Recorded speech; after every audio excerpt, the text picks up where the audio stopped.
Sulf amofos mu, nitramofos mu, yoxsa amofos mu? Tez-tez verilən suallar arasındadır. Və ilk öncə gübrələrin tərkibi ilə tanış olaq. Sulf amofos 20% azot, 20% fosfor və 13.5% sulfat, yəni SO4.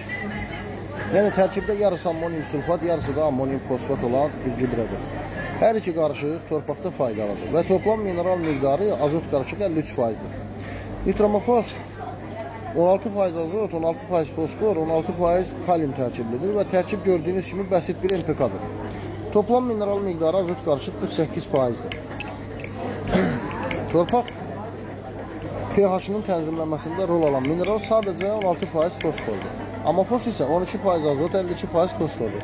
Bunun da tərkibində toplam mineral miqdarı 64%-dir. Bunları müqayisə üçün qeyd edirəm. İndi isə hansı torpaqlarda hansı gübrələr uyğundur mövzusuna gəlir. Nitramofos ümumiyyətlə tərkib etibarilə torpaqlarımıza hansı üstünlük gətirmir. Torpaqda pasiv reaksiyaları var. Hətta bir çox torpaqlarda reaksiyasızdır. Verildiyi kimi də orada qalır. Digər gübrələrdən fərqi və əsas diqqət çəkimliyi də tərkibindəki kaliumun olmasıdır. Azərbaycan torpaqları kaliumla zəngin torpaqlardır. Bəzi asitik torpaqlar xaric, bütün torpaqlarımız kaliumla zəngindir. Asitik torpaqlarda əsasən çay bölgələrdir, çay əkilən bölgələr. O torpaqlarda kalium gübrəsi verilə bilər. Yəni demək istədiyim Astara, Şəki, Lənkəran bölgəsində istifadəsi məqbuldur. Həm də o torpaqların pH tənzimləməsinə də o qədər ehtiyacı yoxdur. Bildiyiniz kimi nitramofosun tərkibində də pH tənzimləməsində iştirak edən tək element 16% fosfordur.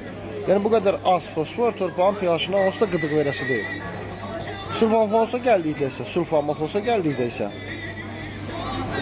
əsasən pH salıcı gübrə kimi tanınmaqdadır ölkədə.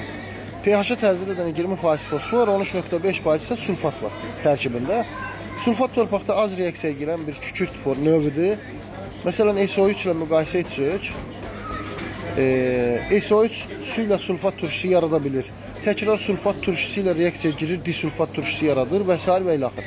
Yəni SO4-ün reaksiyası isə torpaqda passivdir. Yəni pH-a təsir edən 20% fosfordan başqa tərkibdə pH tənzimləməsində iştirak edən ikinci bir element yoxdur. Yəni tam olaraq pH salan gübrə kimi qəbul edilməsi doğru deyil. Sadəcə gübrədir. Amma sulfatla bir yerdə ion mübadiləsində iştirak edə bu da çox kiçik dəyərdir. Yəni 100 kiloqram sulfamofos torpağa cəmi 4 kiloqram kükürt vermiş olur. Amofos gübrəsinə gəldikdə isə 12% azot, 52% fosfor olan amofos gübrəsi həm toplam mineral baxımından 64% bütün gübrələrdən çoxdur, həm də pH salıcı kimi bütün gübrələrdən daha çox 52% fosforla məsələyə daxil olur. Həm də torpağa ən çox anion verən gübrədir. Bu da ən pis halda elə özü qədər torpaqda kalium, kalsium, maqnezium gübrələrinin mənimsənilməsində rol alır. Və eyni zamanda da torpaq pH-ını da kifayət qədər tənzimləyir. Yəni uzun sözün qısası 100 kiloqram amofos pH salıcı kimi 325 kiloqram nitramofosdan və 157 kiloqram sulfamofosdan üstündür. Ümumi mineral baxımından isə 135 kiloqram nitramofosa 120 kiloqram sulfamofosa bərabərdir. Tövsiyə olunur ki, nitramofos əsasən sitrus bölgələrdə istifadə olunsun, sulfamofos və amofos isə digər bölgələrdə. Belə, gübrələr haqqında qısa bir məlumat verdim, bu qədər.